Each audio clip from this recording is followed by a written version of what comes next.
Njagala okukozesa omukisa guno okutangaza eri eggwanga nti byonna ebitambula bannange banyumyamu bunyumya. Neera nga bukimanyi nti oyinza okutambula ne bannongo olowooza bannongo oluusi baagala kukuba bbusu nga beegwanyiza ekifo. Ebyo byo bibeerawo, ekyo kikula ky'abantu. Naye byonna ebyogerwa si bituufu era si bimanyi. Era kyova olaba mu bwangu ennyo mpise olukiiko olunaku olw'enkya extraordinary meeting okwongera okulaba bwe twegeyamu ng'ekibiina nga board ate era n'okulaba way forward ng'ekibiina. Era tulina enteekateeka ey'okusobola okubeera nti ate wiiki ejja ku Lwokusatu tubeera ne retreat okwongera okutunulira mu bintu bingi ebigenda maaso mu kibiina n'ebyetaagisa. Ng'ovuddeko ne ku ekyo mu December tutera okubeerayo ne ddina emalako omwaka. Tulina enteekateeka okusobola okubeera nti nga misana tubeera ne AGM ate olw'eggulo ne tubeera ne kaddina. Enteekateeka zino zonna zitambula mu ngeri emu oba bbiri. Okusookera ddala tulina ssemateeka ali mu kulongoosebwa bwe tulina okwanjulira eri abasuubuzi era singa bakkiriza ssemateeka oyo n'adoptingibwa kijja kuteekateeka mangu okulonda mu bwangu. Budde eyinzeemuuko naye byolumusi buli kimu kiwedde. Hakati baganda baffe abavuddeyo oba babadde bali mu kunywa ku caayi ne basalawo bye baasazeewo nsuubira bimenya mateeka era mbadde mbasaba si bwe batyo ensonga bwe bazikwata. Tulina okutuula nga famire ne tutegeeragana ne tulyoka tufulumya okusigaza ekifaananyi protecting ekifaananyi ky'ekibiina ate era n'obuteeraliikiriza basuubuzi. Tetubadde tubiraba nnyo mu bibiina by'obufuzi akati ate bizze ne mu kibiina kyabwe ekiganzi kye beenyumirizaamu. Nsuubira nze sobola kugaanira ku ntebe naye nga enteekateeka evuddeyo mu bulambulukufu. Naye bw'oba nti nkedde ku makya nga njiraba mu mawulire ssentebe ng'obeera overall CEO olaba nti kikwewuunyisa. Naye ganange nti siri musajja mwangu. Omanyi nja kuyimirirawo ku mateeka ate era n'okugoberera amateeka gonna kubanga tewali kye mbadde nkola nga tebakimanyi ng'olukiiko. Naye ate kindaze nti bulijjo ntambula na misota. Kindaze nti bulijjo ntambula na misota naye nga neera nja kuba tutangaza eggwanga ku ki kyonna ekinaaba kizze. Institution teŋŋaana kwesimbawo wabula waliwo kye bayita operation manual. Operation manual gye bakozesa gye beesibako ennyo ate egamba leave. So bwe beesaba egamba leave which means kiri erinze kuteeka mu leave. Kati era mu meeting zaffe ze tubadde tutuula twakkaanya ndeka tusooke tulaba akamyufu nga bwe katambula. Akamyufu ka NRM si kangu, kalimu obuvuyo bungi era olaba nti tribunal eri mu kwetegereza kalimu oluusi n'ebitatambula bulungi. Eso kye nali tetwali tukkaanyizaako bwe tuva mu kamyufu nga katambudde bulungi ate nsobole okuteeka mu leave kubanga tosobola kubitambuza byonna. Ne mukadde kano nina obudde obumala okutambuza tekirinaako buzibu. Pozi ng'ogamba nti abamu bayinza kuba bagamba ate chairman owagira otya oba NRM. Naye nga nze mmaze ebbanga eriwera nga ndi wa NRM ate era mu buweereza bwange mpeereza musuubuzi wadde ndi mu NRM ekivaayo nga kinyiga omusuubuzi nyimirirawo ne ngamba kino nedda kitunyigiriza nga ffe abasuubuzi. Ng'ovuddeko ne ku ekyo bonna bannaffe bodi ya kasito gimanyi mulimu aba NRM mulimu aba opposition. Naye bwe tuba tuweereza omusuubuzi ebyobufuzi tusooka ne tubizza ku mabbali kala oba ebibiina ne tuvaayo n'eddoboozi limu liruma musuubuzi. Kyenzizaako nkutegeezezza nti you already meeting engiyise. Meeting ebwe neevaamu kye tujja okulaba ekizaako ate era ne retreat gyeri ne AGM gyeri emitendera weegiri n'okulaba nti bannange mbagamba nti banne temukyamuka nnyo.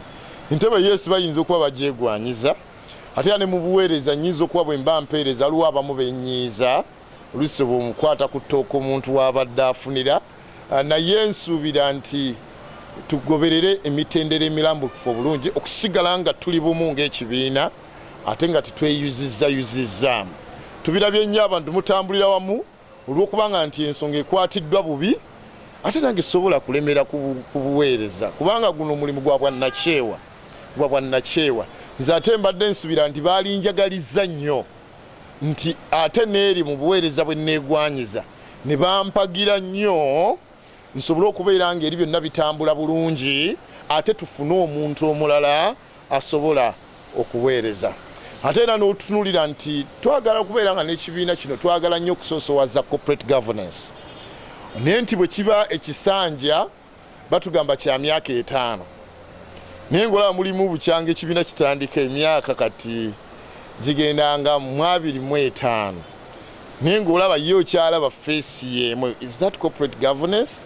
So twetaaga corporate governance mu bibiina bino nti kyova olaba nze sobola kulemerako nti nedda nina okubeera ssentebe wa kasiita no nina okuweereza ate era n'omukulembeze omulala najja naye ng'ayise omukulu kiyamani wa kasiita teyawuliriziddwa yagobeddwa mu miitingi gy'ataabaddemu bandisoose ne bamuwa benefit of doubt ne bamiitinga omukulu ono ne babuuliriza sayidi ye kubanga yagenda mu kalulu kano era ng'ekibiina kimukkiriza agende.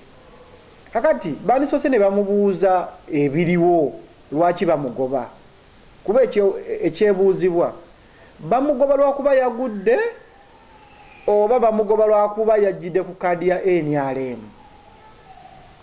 Bwabeera nga bamugoba lwakuba nti yagudde ekyo ndowooza si kituufu era si kirungi kubanga ayina obulumi okitegeera okubeera kiyamani wa kasiita okubeera mu kibiina kyonna tekikuggyako ddembe lyo kukola by'oteekeddwa kukola bweba nga tebivola kibiina okitegeera. Kakati yavaayo ng'omuntu n'agenda oba oli awo mu bizinesi endala etakosa kiki etakosa kibiina.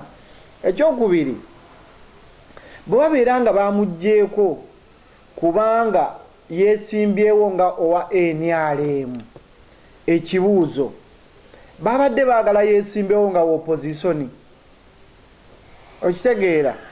NRM kyekibiina ekitutwala munda mu ggwanga oba oli awo nze ndowooza tewabeerawo buzibu omusuubuzi oba omuntu yenna okukolagana ne gavumenti ekola ki ate kyandibadde kibi nnyo singa yajjidde ku kaadi ya nuupu.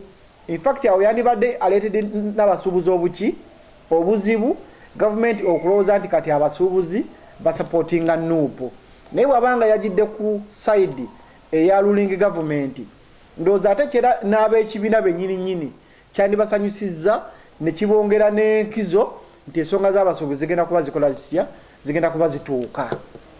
So nja kusaba bakulembeze banne baleme kubanga abaali bamukyawa edda baleme kubanga abaali bamukoowa nga balinda Justin Manduso. Ekyo bwe kiba nga ku points ezebbiri ku issues ezebbiri kwe kwavuddemu eyamugobesezza nsaba baddemuuko kuki battemuuko ku bigere era bwe kinaba kyetaagisa batu involvingemu naffe tulabe nga tuteekawo okubatabaganya obusuubuzi busobola okuba.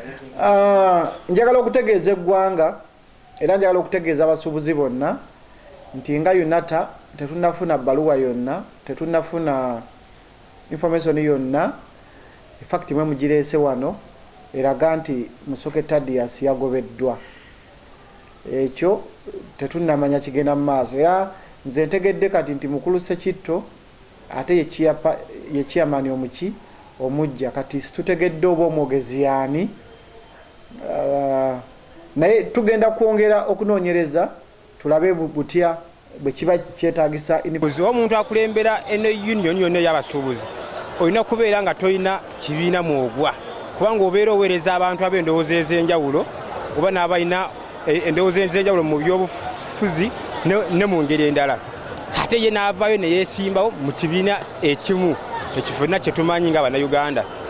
Tuba tulowooza nti ate singa abadde asigadde nga mwogezi wa kibiina kyaffe ekyakasiita abadde kyamulafu ekyenyera kyaffe ekyakasiita abadde tagenda kubeera na busobozi buddamu kwetengerera ye ng'omuntu okutuweereza nga ffe abasuubuzi. Olw'ensonga yandibadde ayingiziddwamu endowooza z'abali abasajja oba oli abamukalize tulowooza nti nkyamu kubanga ate oyedde be banyigiriza ffe ate abasuubuzi emisolo si bagigereka bebbo kale ate ye aba akyatugamba ki aba talina. N'olwekyo mukulu Musoke nedda kati ffe tuli basanyufu nnyo kubanga obukulembeze bwe ye nga ye bamuggyeko beebale ate in fact baataayisa n'ekibiina ekyakasiita okusaanawo kubanga babadde tebakyalina komandi gye bagenda kuddamu basuubuzi nti kati tuggalewo nedda kati babadde batugamba ki tebalina nti batugenda osinka ne muzeeyi nga lwe twagenda ekkololo eyo komandi ebadde emaze okufa mu kasiita kibadde kiwedde naye beebale nnyo olw'enkyukakyuka ze bakoze.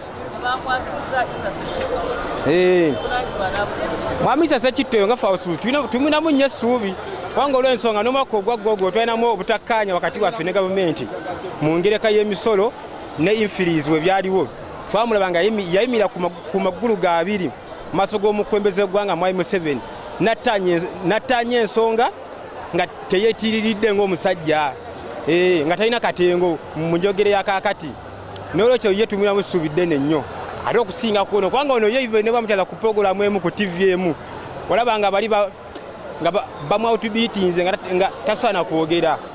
Naye Mwami Issa Ssekitto ye maanyi tuli basanyufu nnyo mazima batutaasiza nga ffe abasuubuzi kubanga tubadde tulina beeraliikirivu oledde nga tugamba ate bannange ekibiina ekibadde kituwaniridde nga ffe abasuubuzi ekitugatta amaloboozi nekitwala obuli baffe eri gavumenti n'eri abo abakwatibwako mu ggwanga kigenze banne Mukama yeebale. Agende twakoowa kubadde tumumanyi na kumumanya ffe tuwulira kimu kasiita naye nga ne ku fesi tetumutegeera ate Ssekitto tumumanyi. Ssekitto nange ndi ku sayidi ya Ssekitto kasiita agende kasiita tabeerawo nnyo ku gurawundi ffe tetumumanyi nze kamwa kwogera simumanyi ku fesi ng'ogyeko n'okwenyigira mu byobufuzi naye ffe twakola omuntu ku gurawundi abaawo amanye ebitunyiga si kubeera ku ofiisi nga bakuleetera buleetezi binyiga bantu jangu ku gurawundi wenyigiremu omanye. Tebandi mugobye ku lwekyo naye okusinziira bo bennyini balaze nti bali mu politics oli ayinza okutegeera ebyama byabwe oba si ekyo n'ekisingako ku ekyo kyola nze ndowooza bayinza okuba bamugobye because of that. Yes kuba omuntu teri muntu agobye omuntu for no reason kakiringa nze bwe ndi wano sofunayo bizinensi endala era siri nensigaza nga nkwasaganya eno naye eri gyemba nkoze eki gyemba nfunye so kyo kye bakoze tekyalaze vvumu bwabwe ng'abasajja kusooka kunnyonnyokwa oba nakutegeera lwaki oli yakoze eki yayingidde mu bufuzi. Yes zenganze ngamba kye bakoze si kirungi nga tonagoba muntu olina sooka n'otegeera lwaki yakoze ekintu before